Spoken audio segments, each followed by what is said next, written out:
Start with salutations to Dr. Krishnamurthy, who we just saw a little jhalak of his contribution, a true teacher indeed, who lives forever in the hearts of students. So when I was asked to give this talk, I thought, let me give it a more of food for thought, because in all our medical education conferences, we all share experiences. We are all passionate about it, and only those attend who are already passionate in practicing it. So I thought all of us could relate to this concept of teach with your head but educate with your heart. And this was the basis behind which we all believe. And I think what I'm talking is probably a shared experience that all of us go through and learn from each other. We are all continuous lifelong learners. And it's very nice to see young postgraduates who are going to be the future teachers, because there can be nothing better for those who have chosen to become a teacher. I mean, that circumstances forces us to do all other things, but the passion and love of teaching remains at the core of it. Because it says, a great teacher trains the mind, but a true educator shapes the person. I mean, that the whole CBME, the dialogue, and I must thank Professor Levin for making my talk easier, because this baby boomer is definitely going to make a difference, and you all will agree that we are sort of, most of us sitting here are in touch with Gen Z and trying to learn their lingo, to cap it and to do all the new technology and new words. We're learning a lot from them. At the outset, I'm saying that these views expressed are entirely the ones of the speaker, who's sharing her own experience of 40 years with like-minded teachers. That is why I chose this topic, because everyone sitting in this auditorium feels and behaves the same way. And I start with the name given to me by my children at home, which was Hitler 2. Hit2. Because it was, because I say that parenting and teaching are actually same. You can't be goody-goody. So if you're goody-goody and being very popular, you're probably not doing justice. So you have to do it beautifully. Only a parent can understand, and a teacher who really treats the children like that. So what I'd like to cover is roles of a teacher, the balancing act that we have to do, my own journey, change with time that is required, like we heard an excellent discussion with CBME being thrown at us, and AR, VR, but more important is, do we take it as artificial intelligence, or we just get assisted with this intelligence? New roles, new initiatives, and then finally a message to share. We are knowing that knowledge is doubling so very rapidly. And that is why we are no more about imparting, and that is why the students keep out of our classes with those PowerPoint, because they are not interested in our power games, and they make their point by saying that please don't bore us with that. If at all, they would rather have a chalk and board. We've done surveys and most of us agree. But the last thing I think is most important with AI, the doubling of knowledge is every 12 hours. How can you ever keep pace with that? And the average human knowledge doubling every 13 minutes, and the information to be given in those 19 seconds of that reel. So we are up against a huge challenge. So therefore, let us not think we are teaching our students. We can only inspire or influence them. No need to inform them. And teachers can only therefore facilitate this learning. If you look at what is the role of a teacher, I mean, you have to learn to juggle, right? So you have to be centered and relaxed with the dean pushing something down your thread, or CBME, the NMC, the inspections, the NAC, everything is there, but you have to be centered and relaxed. Perfect role model, I think that's very important, because seeing is believing. A catalyst for change, I think Levin showed us that. A good listener, I think that is something very important we have to learn. If the moment you listen to students, you learn a lot. Creates a joyful and conducive atmosphere. So you may have the Hitler's mustache, but you have to create a joyful and a conducive atmosphere. Be a subtle facilitator. Are we doing enough as heads of departments, as deans, as senior residents, as residents with undergraduates, are we being facilitators? Do we know how to delegate effectively? Nurtures inspiration. So I think that is what, and that when I asked ChatGPT how does that look like, you see the caricature in the center, where I was juggling between that kidney and the medicine and the patients and the teaching and everything all put together. So therefore, the question comes in, is teaching an art or a science? I mean, when we do all these basic research, like CBME, and when we are teaching the basic medical education and the BCBR and all the courses, we are teaching the science. But where do we learn the art? Are we looking at competencies of a teacher? We need to try, and are we evaluating those? Can we do it for each other? Can we bring in new things thinking? Can we as a chapter in medical education take up new things what the new generation needs? And pediatrics in clinical, like even when I was doing FEMA or all the training, most people are non-clinicians. The lead in medical education among clinical specialities has always been pediatrics. So can we make a difference? Can we go with a solution and not a problem as a group, as a society, as a chapter? Can we make a difference? I would like to leave you all with that thought, because we have to be perfect role models, and that is the perfect pressing need today.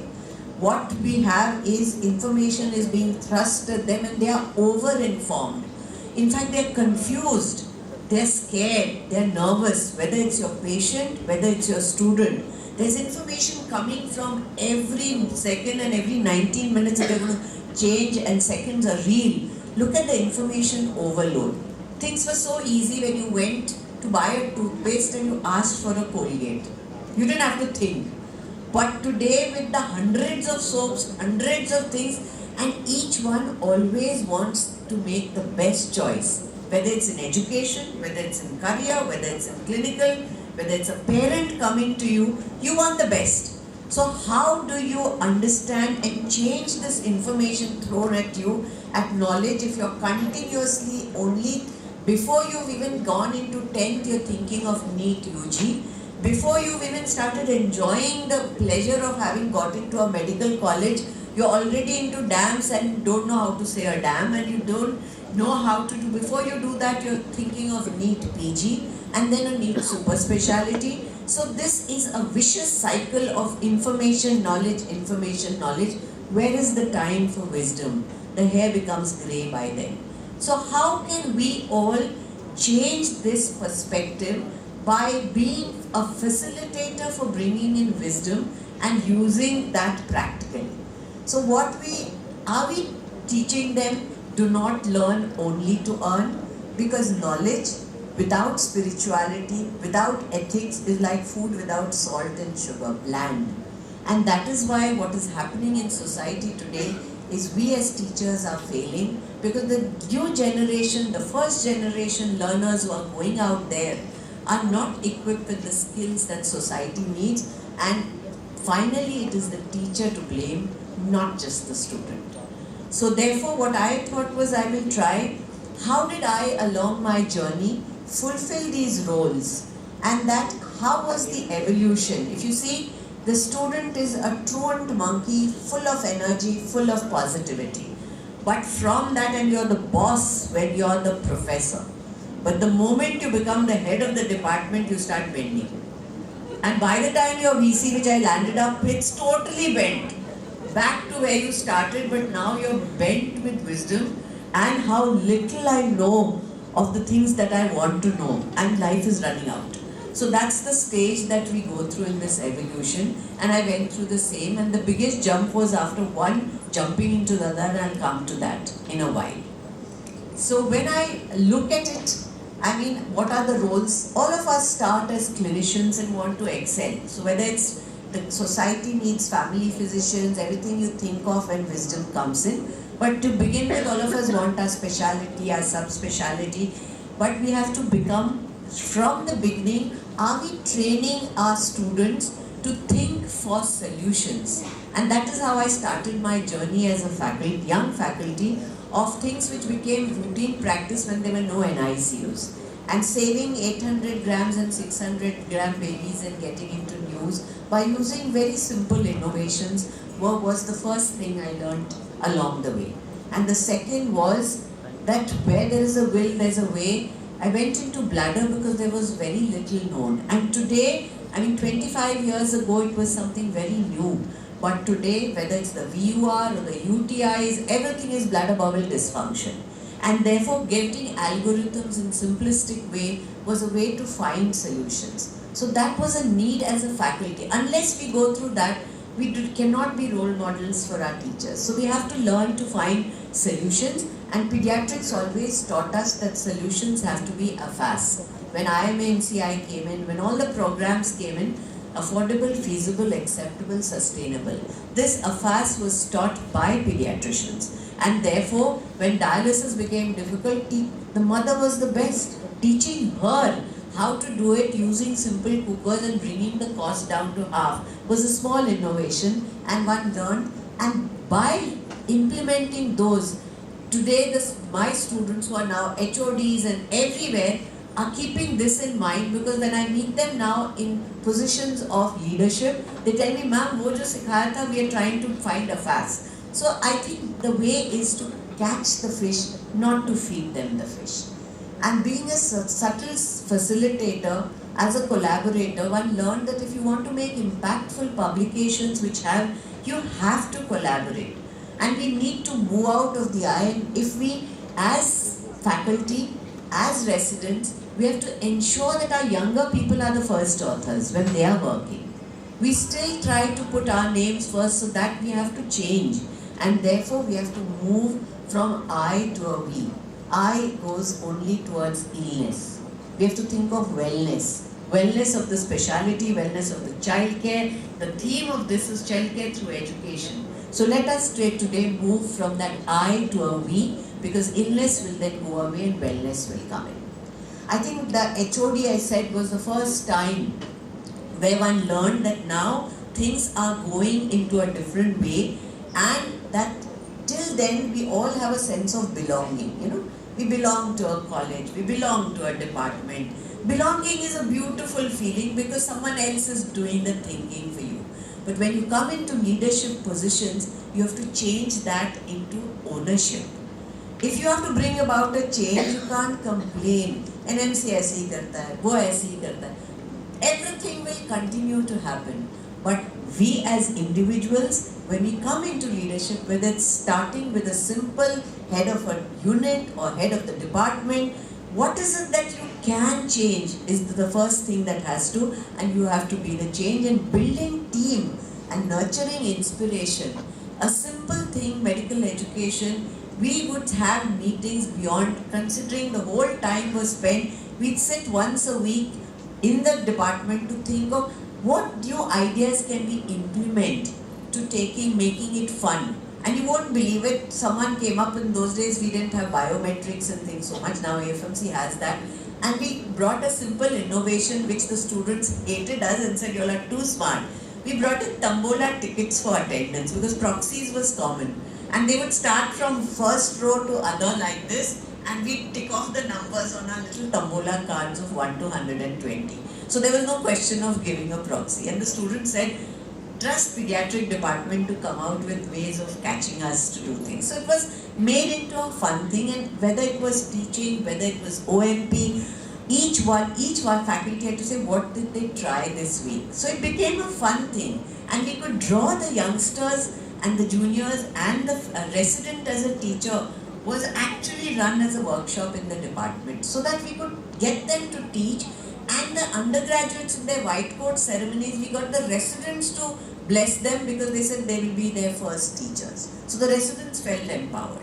So these are small things which we thought we could bring about a change. And the more important, how often when we leadership positions, do we develop an art of making a vision plan? The first time we made together in the department was in 2006, a Vision 2025. And when I look back and visit the department today, and when I see everything implemented, because then it became easy, everyone who was the faculty was part of that program. So it was not that it was my wish being so. We were all stakeholders, and everything has got implemented. So that is the beauty, that let us start thinking big. And in that was the requirement of a subspecialty training, where we developed a plan for the armed forces. And I feel so happy that instead of, this thing is there, but our first advanced center for pediatric medicine was set up at RR and now at Pune. And both these teaching of these things, where all the people, all of them sitting are all DMs in various, and all have been students who are postgraduates. So we started dreaming together, and we continued to fulfill those dreams. I think that is what is required, and therefore whether it was an NICU, whether it was a PICU, everything started changing and the subspecialties developed. But that was the time I decided to go back and do a full FAMER fellowship in medical education, because if we have to tell our students we lifelong learners, don't we need to keep learning? So I went back into a program and decided to do a very out of the box thing of e-mentoring. Because I said the situation problem. Our pediatricians after training went to far-flung hospitals, resource-limited settings and practice after having worked in a tertiary center, which happens everywhere, every department. Do we train them for that? Do we continue to connect with our students? If not, we should do that. Because that is what empowers them to take it to the next level. And a simple project of FAMER where we mentored students, and they all did extremely well into the same situation. And with that came the next big thing of being the dean at my alma mater. And so that was the time where the questions that came was how to create an ecosystem where we can learn from our mistakes. Because in medical errors, we don't own up. We don't permit a safe space. We don't, he said instead of a safe space, we use some other term today. What was the other term that we said?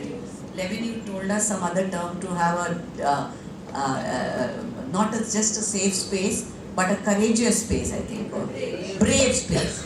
So I think that is something where can we make a brave space where people can say, okay, we did this, we did do that, time will not permit, but I can give clear examples of how openly we learned from each other's mistakes.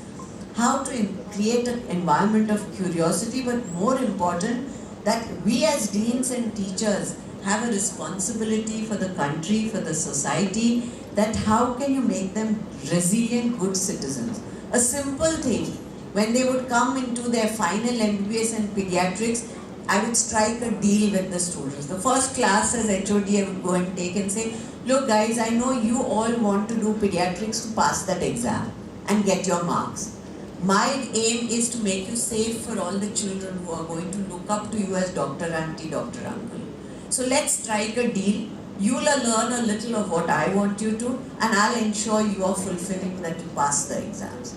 And we went about it as a team, and all of us always approached it as a team. So I think that is important to create that, and therefore I said that Hitler or no Hitler, you have to rule with your head but lead with your heart. So that was the quick feedback that the students wanted. Levin, it's there. I mean, if they did wrong, they would immediately within the next 10 seconds would do in front of the dean. But at the same time in the evening, they would come to the dean's house and have a cup of tea, and we'd discuss how to improve things. So that was where the head and heart ruled. Or whether it was the medical research unit, where we sat together, said we need to develop an interdisciplinary project, and that is how got interdisciplinary for the first time. My physiologist, we put up a lab to look at Yog Nidra and how that can implement the change in physiology through EEGs using modern technology, and it got a PLOS publication. So think multidisciplinary, and by creating an innovation 3D printing lab, the first patent by an undergraduate was created. He is now undergoing his postgraduate teaching. So CDME was brought in, we discussed in 2019. But we had started way before. From 2016-17 when I was dean, we felt the need and started implementing. And we started with a standardized family to teach ethics and this. And it was very interesting because we made little videos to teach them ethics and this instead of keeping on role playing. And the first time when we showed it and said, okay, now we were teaching them the art of reflection and said, because it was all done wrongly. And I was the Maushi or the Aya in the ward with the red fitti sari which I worn for the thing. As dean, I acted in that standardized family. And the first time when we showed it and asked the students, what did you see? They said, we see the dean. So we said, okay, you saw the dean, but she's now doing something else. What was wrong? Please reflect on what should be right. So I mean, this was how we brought in, and you can see the meetings we held where we actually sat down to implement, integrate it through partnerships. I think this is important, what we need to do. And this was the heart where I said we brought in, and when the white coat ceremony or the cadaver actually participated in all the activities and implemented them even before NMC really brought it down. And when they finished with their white coat ceremony, we made the residents stand making an archway. They had to go under it and know their residents, and the residents were going to be their teachers. So that is how we really integrated and brought it in a very beautiful manner. The mentorship program, I think that is so important. Every college we have, but we don't teach our people, the MEU cells, and I think pediatric department can really take a lead because we know how to handle adolescents. So what is it to be a mentor? Bringing guidelines and running workshops for faculty to become mentors and encouraging them, incentivizing them, but through different methods were used to what was relevant to the armed forces, to take up mentorship roles. Because mentorship is not just going and interfering in their lives. It is being a listener, being there when they are in trouble.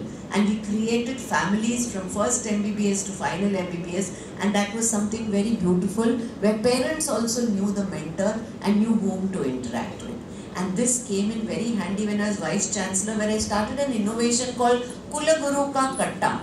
And as a Vice Chancellor, I visited every region of Maharashtra, whether it was Nagpur, I went to Chhatrapati Sambhajinagar, and 150, 200 students would come from different faculties and live interact with, where the registrar, me, Pro VC, all of us COE sat there and addressed their questions. And we are now coming out with a publication, how many university policies, NMC and INC policies could be changed because of listening to what the students need.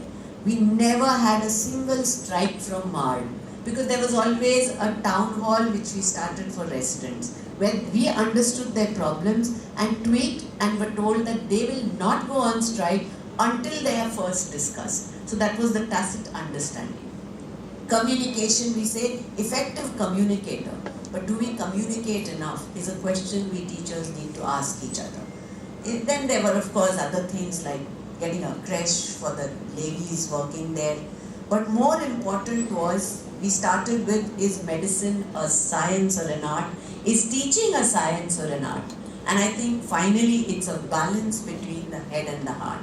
Because if we say that, like I said, education without spirituality, without ethics, without values is bland, without food, without salt or sugar. So how can we teach them only decision making, time, science, knowledge, logic, structure, all that without the importance of language, religion, family, art, culture, music, personal space? Medical humanities is now coming as a proper speciality, and we are running those programs only to change the way we bring out good citizens. So therefore, it was important to create a joyful intern. We were very keen that they are fit, so instead of, they wouldn't want to do PT in the morning, we started Zumba and swimming. It became fun. The aim should be achieved listening to them what they want, and they're ready to do it. Or on mango days, having a mango masti, or celebrating every festival together. Because how would they, away from home, learn the value systems of Bharatiya Sanskriti? We celebrated, we created an empathy. So whether it was Guru Ka Langar, or it was Ganesh Chaturthi, or it was Onam, we all sat together and celebrated, understanding what they meant. And then there was of course physical fitness, and the mind became stronger through TEDx AFMC. But more important, teaching students to drape saris for the girls. I mean, we actually ran classes so that girls learned how to do that, how to sit at a table. they were first generation coming and going to be future officers of the armed forces. So we said, let's have formal dinners and let's learn in a safe space. Let us be bold that how to learn to eat properly. So this we started making it fun, and there was active participation. And this continued through my journey, where I could change the learning experience of battlefield nursing assistants and first level trainers when I went and took over Jammu, Kashmir and Ladakh as the medical head. Now a pure administrator. And this is coming in handy because now I've gone to the Public Health Department of Maharashtra and I've created a comprehensive primary health care module which we are training our ASHAs and ANMs with a QI initiative of how it will transform, with evaluation put in place through the SHSRC of the state. So this is how we can actually use what we learn to continue to do lifelong learning. And that is why the same thing was useful when in 3 weeks we had to set up the first jumbo hospital, and for the country I could as DCITS Medical produce those protocols because I knew how to catch the fish, I taught people how to catch, so I knew how to create, and all my students all over collectively created the protocols and we could do. So after 39 years of that disciplined environment that I worked in, everyone was surprised as to when I come into a state health university. So because the question was what next, and I came across this saying which says perseverance is the hard work you do after you get tired of doing the hard work you did. And I felt, I think I still have a lot to give back because that was what we started with. And therefore, in that search of a new role, if it says, and a lot of us are doing that, as so many of the senior teachers continue to do that if your actions create a legacy that inspires others to dream more, learn more, do more and become more, then you are an excellent leader. And we all want to do something which leaves a legacy with a consistency. And therefore had the opportunity to work with the BOG MCI, where we brought up the complete white paper on next wave. Whenever they implement, it's all there right from there, had the opportunity to work on that, or the Prime Minister's Science, Technology, Innovation Council. And so there were multiple roles that I was following. And that was the time where the question came to my mind that today who is most sick? I think the medical profession has become very sick because we are producing huge number of quantity, we are teaching with our head, we have curriculum, we have competencies, we have CBME, but are we producing what the nation needs? So because public health is not improving, people are losing faith, escalating out of pocket expenses. Even the other day we just heard how a politician beat up a doctor in a government hospital.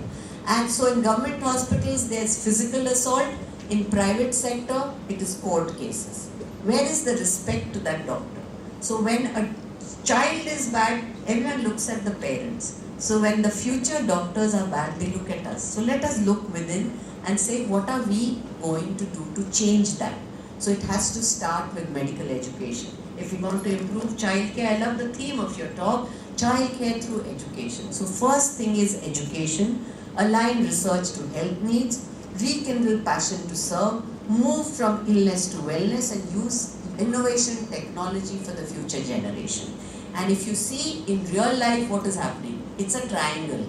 On one hand are the medical colleges, private, public, whatever, imparting education. That's in the medical colleges.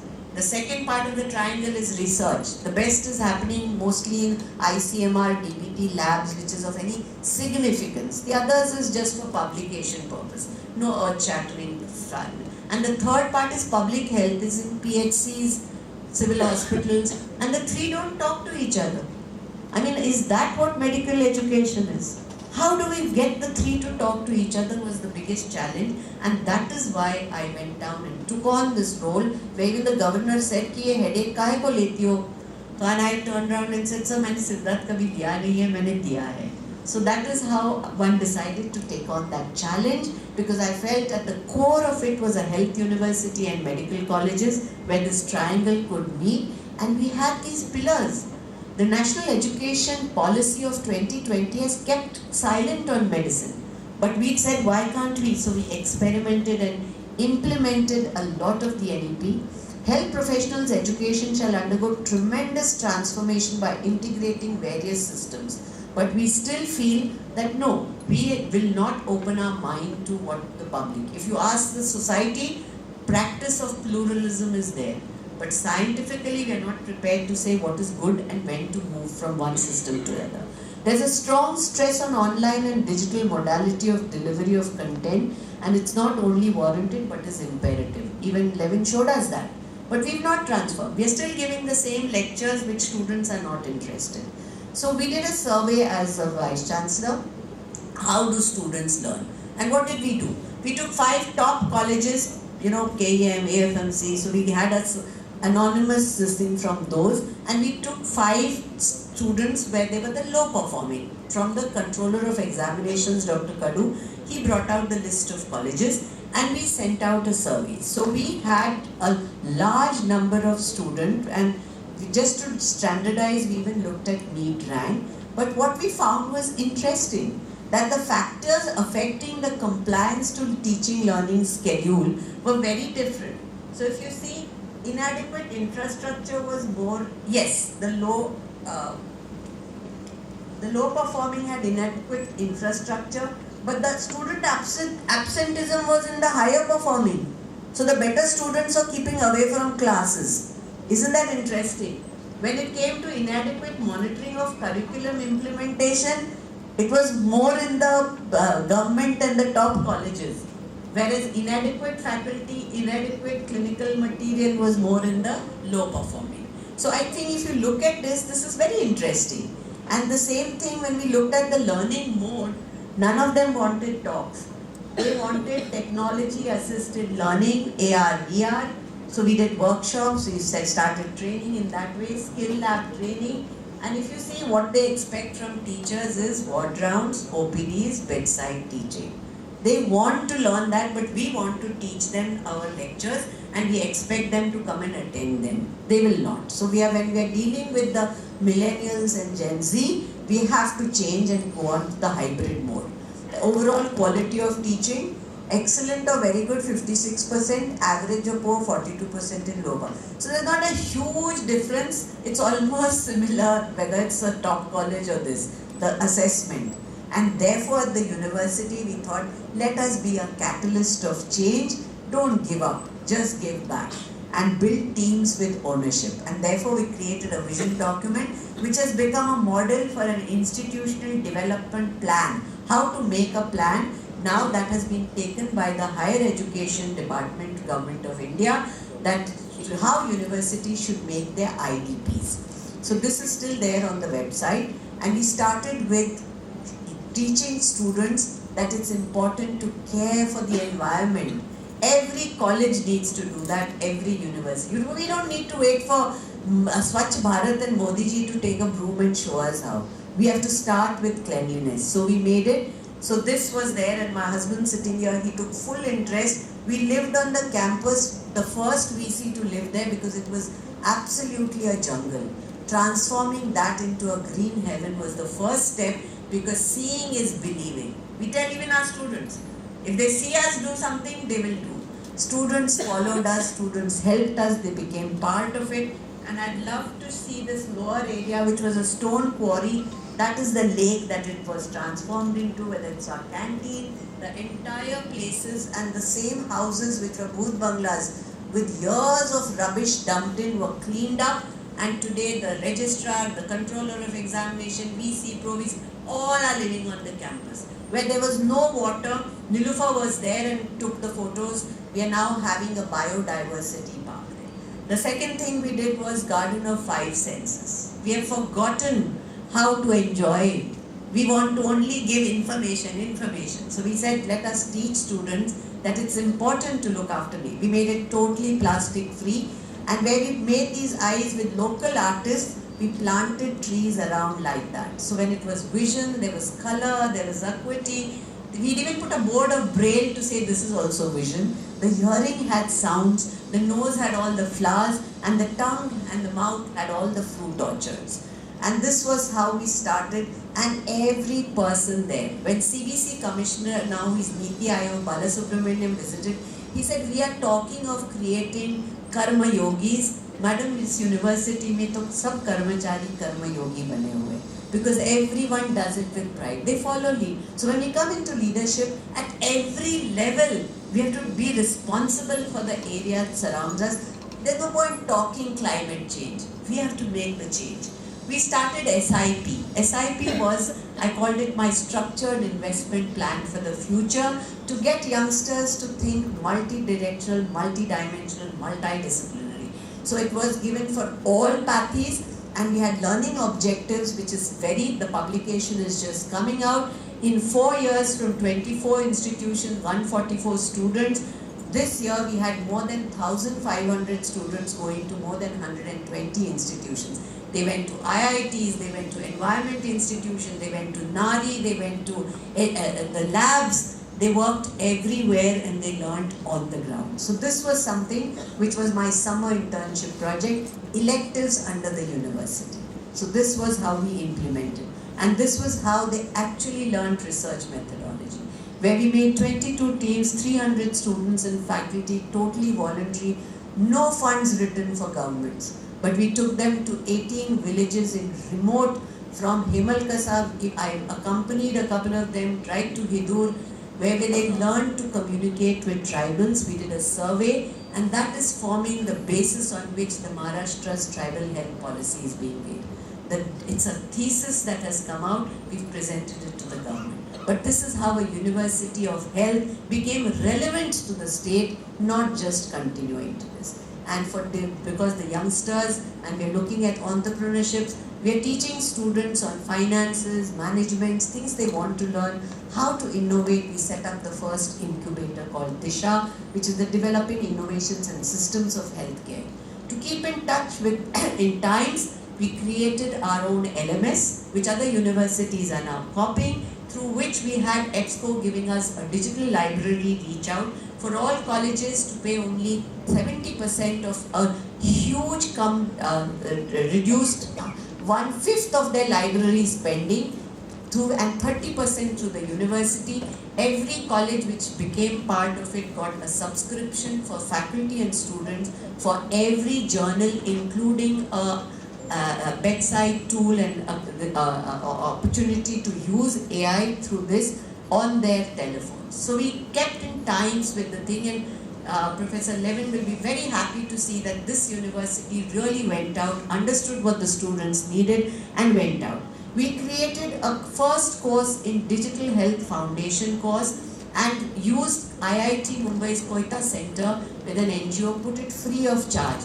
Today more than 10,000 students have done it from our platform, but the National Health Authority approached us, have put it on the iGot platform, and the last I heard 7 lakh people across the country have done this. So and they are bite-sized modules. They are in, each one is a small modules. So my question is, why can't we, when there's a faculty shortage, why do they need to go to coaching? Why do they need to dance? Can pediatrics, entire competency base with the best teachers, be created and given to NMC to put on their website? That theory will all be known to them. The teachers will teach bedside and practical skills. We can change the whole this thing, and pediatrics can take the lead. We started a degree plus program to give them credits beyond their degree. So when they want to learn extra, whether it's newborn care, mother, so we are uploading modules on that free of charge. Students can access when they want, where they want. So I think this is what the students were very happy with. So what is my message to share? So if you have to be a role model, I was lucky to be a soldier, doctor, teacher. And what does, as a soldier, nation first, organization subordinates next, and self is last. Unfortunately, when you get out, I'm not talking of this is the hall which all believe in the same, that's why you all have come here. But can we take this message to others to say that go beyond 3 people, and the 3 people everyone cares for is I, me, myself. So let's put all 3 in the bottom and start with thinking big. Smart turnout, punctuality, hard work. There's no escape from that. What does the teacher? Competence and knowledge is paramount, and keep learning. I mean, today, even today, I learned more from the students through Kulaguru Katta, and now as a public health advisor to the government of Maharashtra, I'm going down to the rural village parts and I'm sitting down with ANMs and ASHA workers to understand how to bring about a change in that. I learn more than I teach. Compassion, caring, empathy, and a combination of head and heart is what every doctor needs, and every student has to go out with that competency. Forget all the other skills. And for that, all of us need to have a fit mind in a fit body, and we need to practice that. We can't just tell, and I'm very happy that even today morning I finished my 1 hour of yoga. So let us change the future. Let us all teachers find our own ikigai and improve child care through our education by giving competencies to our students way beyond what the books teach. Because the books can teach pediatrics. We teachers have to make them good pediatricians. That requires a head and a heart. Thank you so much. I end with, to handle yourself, Eleanor Roosevelt said, use your head, but to handle others, use your heart. And my acknowledgement is to my teachers. When I became dean, the first thing I did was invited all my teachers from AFMC, and some of them were bedridden, some were in a wheelchair, but drove them around in a golf cart. And when I became vice chancellor, the person you see here is my chemistry teacher, Dr. Gaur. When I taught CBSE in chemistry, he landed up being in Nasik and read in the paper and got my number. So I said, I will not sit on the chair till I bow my head to my teacher. So today, while I bow my head to Dr. Krishnamurthy, I bow it to all my teachers and all the teachers in this room who are going out to make a difference. Thank you so much, and Jai Hind.